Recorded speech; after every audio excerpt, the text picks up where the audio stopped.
Jika menemui burung atau terahnya nggak jelas maupun beli di pasar, melihat lar seperti ini teman-teman, ini bulu lar menurut saya sudah bagus untuk khusus burung merpati kolongan. Assalamualaikum warahmatullahi wabarakatuh. Oke teman-teman, di video kali ini saya mau berbagi tips cara memilih burung merpati tinggian berdasarkan lar atau bulu lar teman-teman. Oke teman-teman, simak terus ya videonya sampai selesai.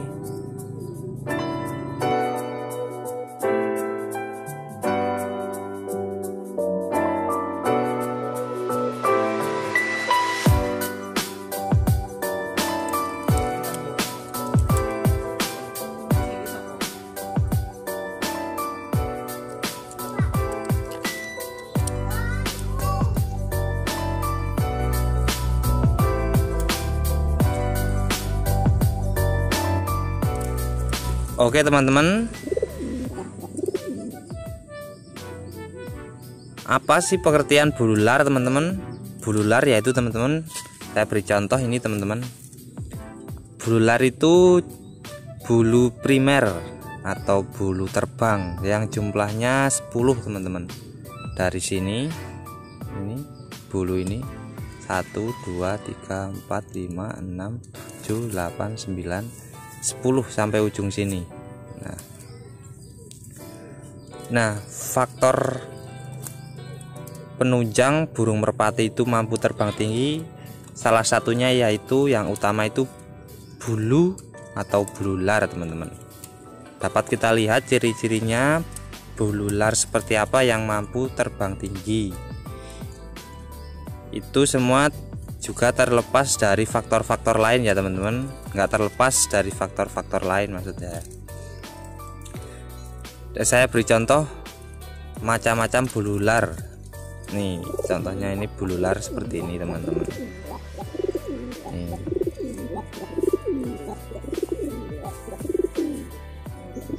Bulunya rajin. Nah, ciri-cirinya bagaimana jika teman-teman ingin memilih burung merpati tinggian, misalnya di pasar atau di mana saja tempatnya? Bulu lar itu juga penting juga teman-teman. Selain terahnya sudah jelas, tetapi jika bulu lar atau apa namanya katuranggan ini, katuranggan yang dapat dilihat ini teman-teman, dari kepala sampai ekor sampai kaki sampai lar. Nah, lar itu ciri-cirinya yang mampu terbang tinggi itu teman-teman, ini dilihat dari bulu larnya teman-teman. Jika bulu larnya ini daun larnya ini lebar, ini pertanda burung itu mampu terbang tinggi teman-teman. Nah, dilihat dari lebar daun lar ini atau lar. Nah ini, untuk kelebarannya atau tingkat lebarnya itu kan setiap orang beda-beda. Kita bisa lihat dari minimal 3 lar atau 3 bulu di ujung ini, nomor 10, 9, dan 8. Ini biasanya beda teman-teman. Nah, kalau burung yang mampu terbang tinggi itu, ini bagian 3 ini kita lihat daun larnya itu atau daun bulunya ini, daun lar ini kelihatan lebar atau istilahnya itu enggak, kalau seperti ini teman-teman. Nah, ini kan lebar satunya, enggak begitu lebar, tapi yang ini nomor 9 ini lebar. Terus ini lebar juga teman-teman. Nah, kita bisa lihat. Nah, ini nomor 10-nya enggak lebar, tapi nomor 9-nya ini langsung lebar teman-teman. Lebar, kemudian ini lebar. Tapi ini standar teman-teman, enggak terlalu lebar ya. Cuman ini ada crash-crashannya juga, burung rendah atau burung balap. Nah, kalau ujungnya itu juga bisa jadi patokan. Kalau ujungnya itu enggak runcing atau bulat seperti ini enggak terlalu bulat juga enggak terlalu runcing teman-teman. Ini standar. Nah, ini seperti ini. Ini termasuk burung tinggian teman-teman. Dilihat dari larnya ya teman-teman. Terlepas dari faktor-faktor lain, burung tinggian yang utama itu burung tinggian itu dilihat dari larnya teman-teman. Larnya itu lembut, bulunya halus, terus pegangannya itu empuk teman-teman. Itu faktor burung merpati tinggian yang mempengaruhi burung merpati tinggian.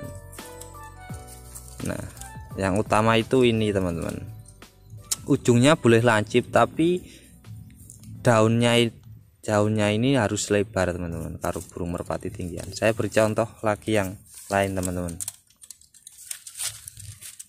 Oke teman-teman, ini contoh lain bulu lar teman-teman.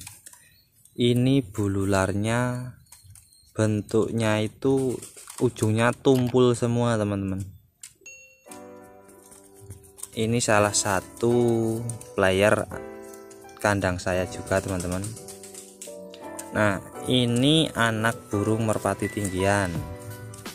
Nah, larnya bisa kita lihat. Larnya rajin, ujungnya pada tumpul, terus daun larnya ini terlihat lebar teman-teman. Lebar, full lebar kalau yang ini. Ini lebar semua teman-teman. Ujungnya seperti ini. Tapi nomor 9 langsung lebar.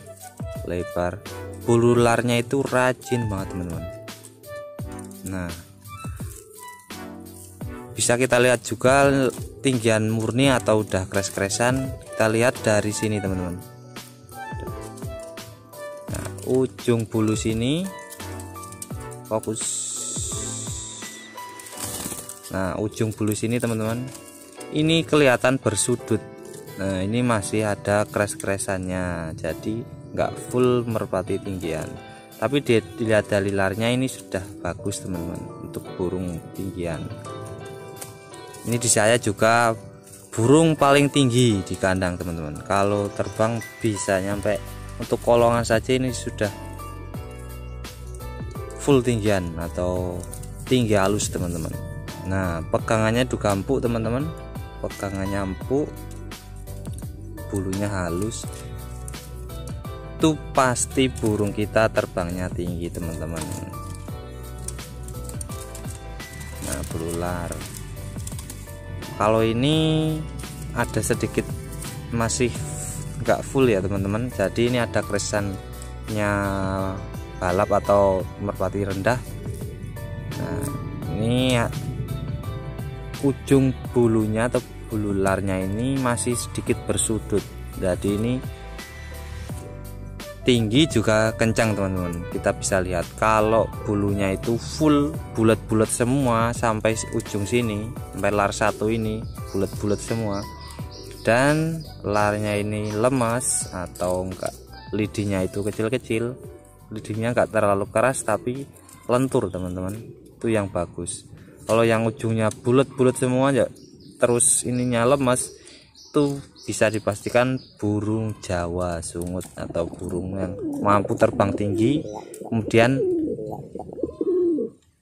nggak gampang capek. Itu ciri-ciri merpati Jawa teman-teman.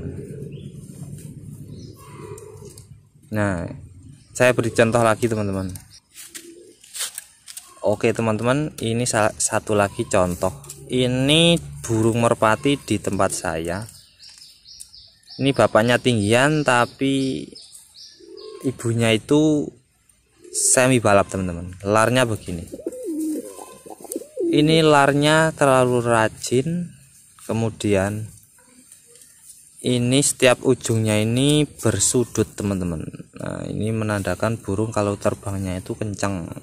Kalau bersudut seperti ini teman-teman. Larnya keras. Tapi ini burung susah tinggi teman-teman. Kita bisa lihat dari 3 lar ujung sini teman-teman. 3 lar ujung ini daun larnya itu tipis banget teman-teman, dari ujung atas sampai bawah itu enggak ada apa namanya ya, biasanya kecil terus membesar. Kalau ini kecil semua teman-teman, 3 lar ini tipis-tipis, jadi kalau buat terbang tinggi itu susah atau kurang mampu karena anginnya bablas terus teman-teman. Nah, oh ya teman-teman, buat teman-teman yang ingin memilih burung merpati di pasar maupun di mana saja, terahnya juga bagus, tapi ya perlulah memperhatikan katurangan atau bentuk fisik. Nah, ini teman-teman, buat teman-teman tuh jika menemui burung atau terahnya nggak jelas maupun beli di pasar, lihat lar seperti ini teman-teman. Ini bulu lar menurut saya sudah bagus untuk khusus burung merpati kolongan teman-teman. Larnya itu rajin, kemudian daunnya lebar-lebarnya standar, terus lidinya teman-teman, lidinya itu kuat, keras tapi kuat, dan ujungnya ini lentur teman-teman. Nah, kalau ujungnya lentur ini menandakan burung kalau manuver atau turunnya itu akselerasinya bagus teman-teman. Nah, lebar-lebar terus dari ujung sini kemudian sampai pangkal bawah sini itu bentuknya seperti segitiga teman-teman. Nah, enggak lurus apa enggak, nanti ujung kecil langsung membesar gitu, yang bagus itu teman-teman. Terus sedikit bersudut kalau khusus kolongan teman-teman. Nah, ini masih ada sudutnya, ini enggak terlalu, tadi yang megan itu bersudut. Nah, ini seperti ini teman-teman, ambil teman-teman kalau harganya murah. Tapi oke teman-teman, mungkin itu saja ya tips memilih bulu lar yang bagus untuk burung merpati tinggian. Tapi itu semua teman-teman terlepas dari faktor lainnya teman-teman yang menunjang burung merpati tinggian, dari pegangan, tapi tudang, kemudian kepala. Tapi besar kemungkinan kalau larnya seperti ini teman-teman, burung pasti mampu terbang tinggi asal pelatihannya kita baik dan benar. Oke teman-teman, sekian videonya, semoga bermanfaat bagi teman-teman semua. Jangan lupa like, komen, dan subscribe ya teman-teman, dan share sebanyak-banyaknya jika bermanfaat. Oke, sekian, assalamualaikum warahmatullahi wabarakatuh.